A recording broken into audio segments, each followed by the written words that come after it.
Hello there! I'm Scotty. You're not. It's good to be back recording again. Took a day off. Not that you're going to notice because this is going to go up in succession. I'm pre-recording these, of course. Actually, I did record my preview video last night, which is why you're gonna notice that some things are inconsistent. I look different in that video, and then the first video of October, I have more hair. Probably have more of this. I don't know. But inconsistencies because I had recorded it, changed the schedule about 4 or 5 times, and then had to re-record it again. So, anyway, we are talking about John Carpenter's vampires today. One that I haven't seen. There are quite a few John Carpenter movies. A lot of his older ones, like Tag on Precinct 13, or Assault on Precinct 13, excuse me. Or, Dark Star, Starman, those older ones I haven't seen. But this is one from the 90s. People said that John Carpenter had a decline. This may be his last good one, as far as I'm concerned. Like, I haven't seen Ghosts of Mars or The Ward or anything. But, I don't know, this was actually a pretty decent film. Although, this movie got me. Alright, because I saw the cast in this, and I was like, wow, this is going to be awesome. Look at this cast, right? Look at this cast. And he Sam Raimi'd the fuck out of this movie.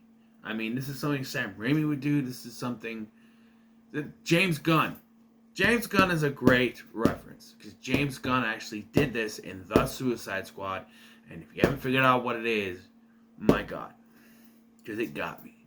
Because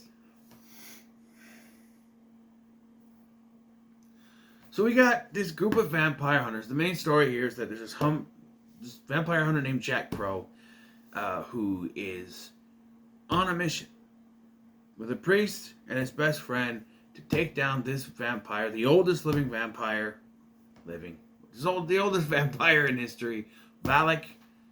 Not the same one, it's spelled differently. It's V-A-L-E-K, not V-L-A-V-A-L-A-K. So it's Valak, but it's spelled different. Whatever. And so the quest is to take him down, and they have a hooker with them who has been bitten, and they're going to use her to track down Valak because she has a connection to him, I guess. But yeah, this opening is actually pretty badass. Where they're like attacking vampires, they're throwing in these chains, pulling them out, and vampires are bursting, and they destroy this nest. They do. And I saw this cast and went, this movie's going to be awesome. Because you got James Woods as Jack Crow, right? And then you have Kari Hiroyuki Tagawa, Shang Tsung, your soul is mine, from Mortal Kombat, right? And then you have Thomas Rosales Jr., who has been a stuntman in, like, Predator 2, Tremors 2, Lost World, Jurassic Park. He's been in a lot of sequels. He's cool. You have Mark Boone Jr., Flash from Batman Begins, and he was the guy with the rat in the bucket in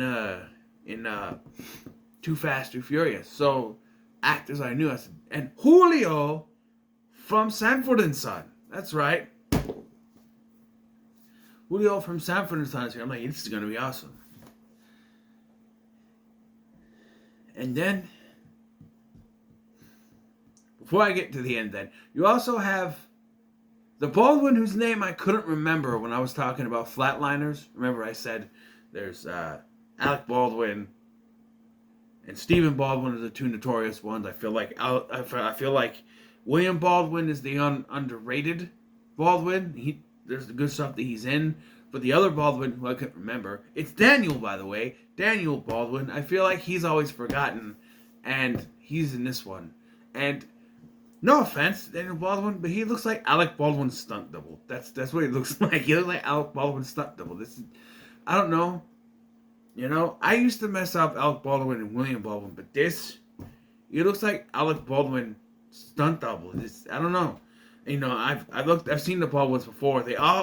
Three of them look like Alec Baldwin, and Steven doesn't look the same. Like Alec, William, and Daniel all look the same. But Stephen Baldwin doesn't because he's dyed his hair blonde and he doesn't. Sometimes has a goatee. He looks different. Except for his Wikipedia page, he has dark hair, so he looks kind of like Alec Baldwin with a goatee, but a skinnier Alec Baldwin with a goatee. But he tries to look different. He was born in freaking rubble in that horrible prequel with so that's moved on. But yeah, and then there's Laura Palmer from Twin Peaks, which is all I know her as. I've never seen Twin Peaks, but I keep hearing about it. She's from there, so. And she's the hooker, and we have this, after they've defeated all vampires, they go to celebrate at this,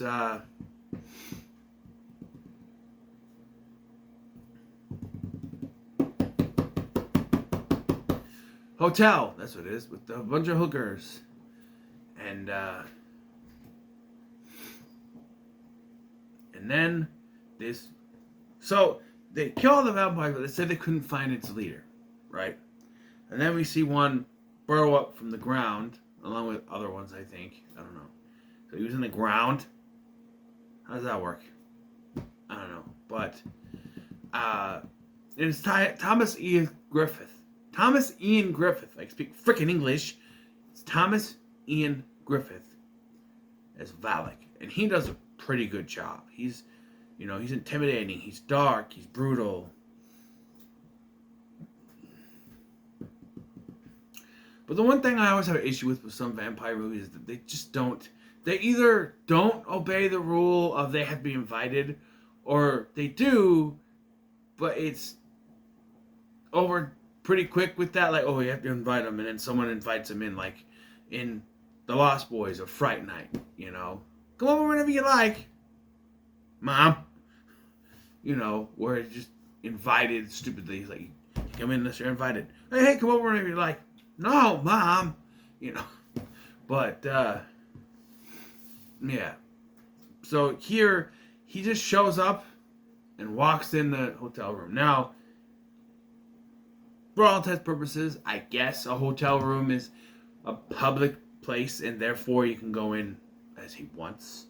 But some people do live in hotels. So, I don't know. It's technicalities. Technicalities. So,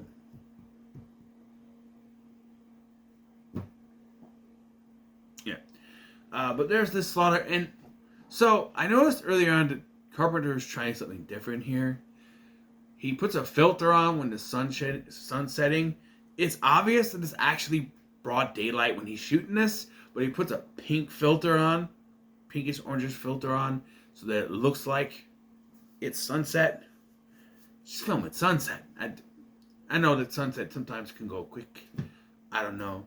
But there's also an editing issue here. This massacre should be awesome. When you say Valak's gonna come in and massacre almost every single one of these people, but 3 or 2 because the hooker, he bites the hooker, and in hindsight, that feels like a writing issue, because why did he bite her and then just let her go? Like, he turns her, right? He's turning her, but why her? Kills everyone else, kills the other hookers, turns her. It's there because they have to use her to get to him. So he has to bite her and then let her live. And then let her change. So it's a little bit of an issue, but, shows up, and we have what should be, on paper, a badass scene. But Carpenter decided to edit this. It keeps cutting to different points of views. And it cuts to Jack and the pastor, the priest, and the priest coming in, and then the priest gets killed. I'm like, no, Julio. Yes, all those people I named that I said this movie's gonna be awesome because they're in it, they die. All of them die. Mark Boone Jr. gets the most gruesome and best death because he gets hand or claw right through the chest and then split up through, and you see it fantastic. It's just fantastic. But this is when I realized, they're gonna come off, are they? they had all these character actors and killed them all off. He did what James Gunn did in The Suicide Squad. Just killed them all off. And so we're stuck with our main characters. So we have Jack Crow. I realized I didn't put the thing back there, but it's a collection, so it doesn't really matter. James Woods. Yeah. And he is good. He got some lines. Apparently, they shot his lines 2 different ways. As it was written, and then they had another version where they had an ad-lib, and apparently Carpenter kept most of the ad-libs, which is a good idea, because there's a couple of lines where he's just like, "Hey, Padre, when I was kicking your ass, did you get any wood?" "What? Wood? Mahogany." "What?" And then the priest says, Padre says from there. But yeah, he's like, he and Daniel Baldwin, I'm like, really? Really? You cut off all those awesome people? Karyuyuki Tagawa, Thomas Rosales Jr., Julio, and we get the lesser Baldwin. Let's be honest. Daniel's the lesser of the 4 Baldwins. Think about the movies the others have been in. Alec Baldwin. He's the Shadow, right? Cool World, right? No, he's not Cool World. That's Gabriel Byrne. No, he's the Shadow, right? 30 Rock. He's done things. Stephen Baldwin, Flintstones, Usual Suspects, Celebrity Mole, right? You can name stuff. William Baldwin, Backdraft, Flatliners. They've done stuff. Daniel Baldwin, if you were asked to name one movie with Daniel Baldwin, and you weren't a Carpenter fan, or a horror fan, maybe, even I wouldn't have known. I'm a horror fan. But if you weren't a hardcore Carpenter fan, you would be able to name one movie that Daniel Baldwin is in. He's always the lesser of all the Baldwins, and we're stuck with him. To be fair, he's not that bad, but he's the schlub that's like, he's not even the sidekick here, really, because of a decision that they make. They have to split up. So after the events, they take off with the hooker. They crash their car. They steal some other guy's car, and I'm wondering why the cops were never called for that. The guy just he's like, "You're gonna say go ahead and take it." "Oh, come on." He pulls the gun out. "Sure, go ahead, have it." And then the guy never. I'm like, "Call the cops." "Hello? Guy just robbed you. Call the cops." There's a phone in the gas station, I'm sure. But no. The cops do eventually show up. They bury all the bodies. Or apparently just their men they bury, because they say they found bodies there. The news says that. So I think they just buried their men. Because Jack keeps popping up, the rules or whatever. So they bury the men. And then Jack splits from what the fuck is his name? Montoya. Splits from Montoya and the hooker, whose name is Katrina. So Montoya and Katrina, they go to a hotel somewhere else, and he goes to talk to the Cardinal. Now the Cardinal says that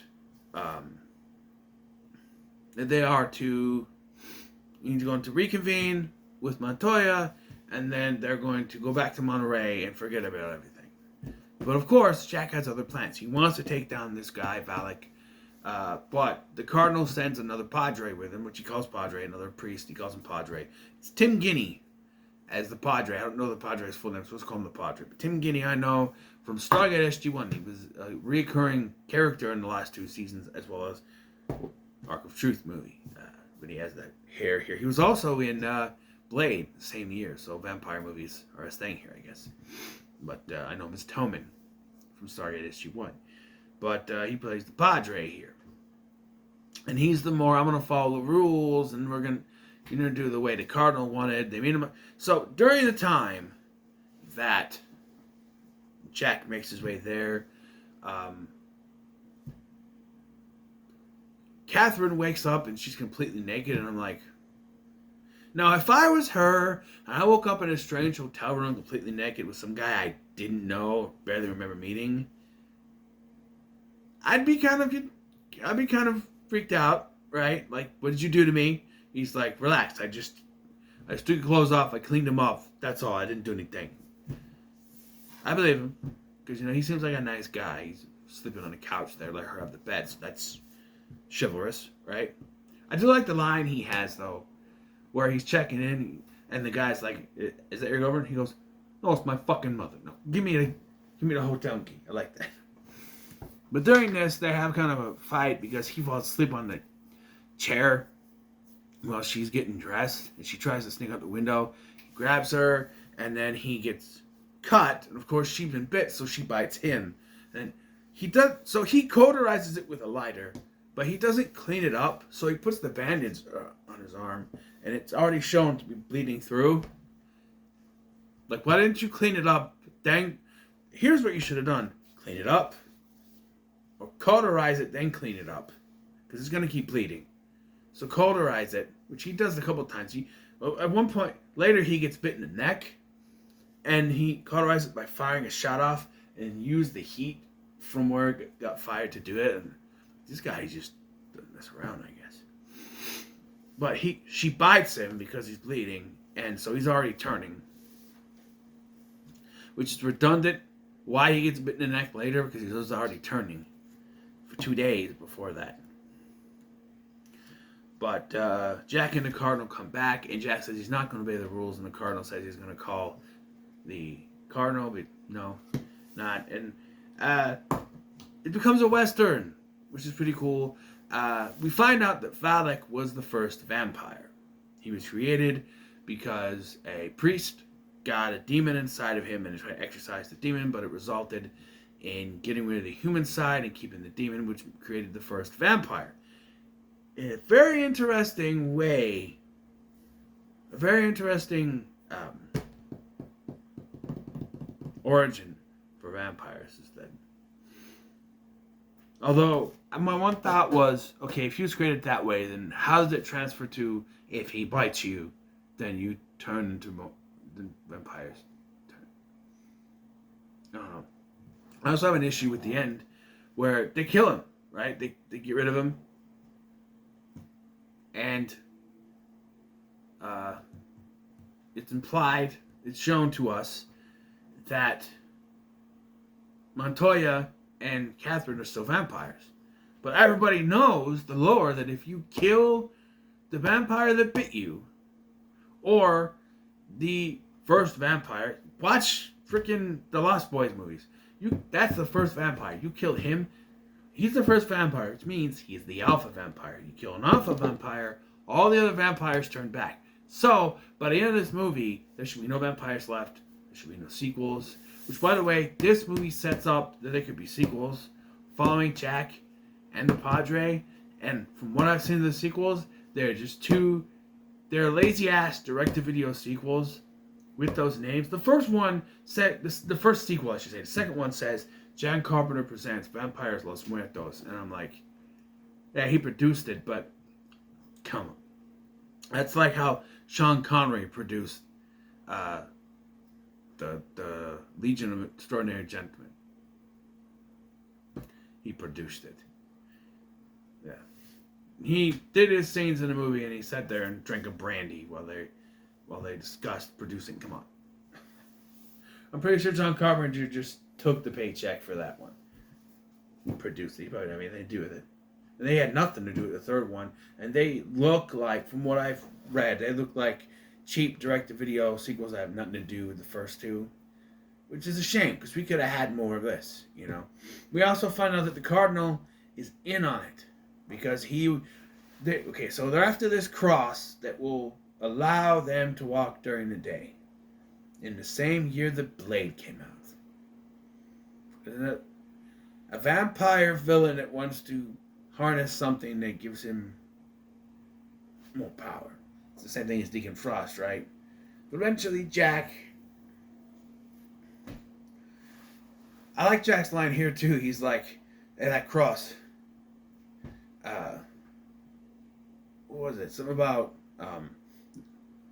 make your dick hard or something like that. Something about... I don't remember what it was, but like, you know. Eventually the Cardinal is killed, and then they take care of Valak. And, of course, the Padre is not going to let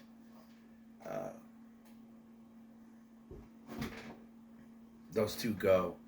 But, you know, Montoya has a point. He's like, hey,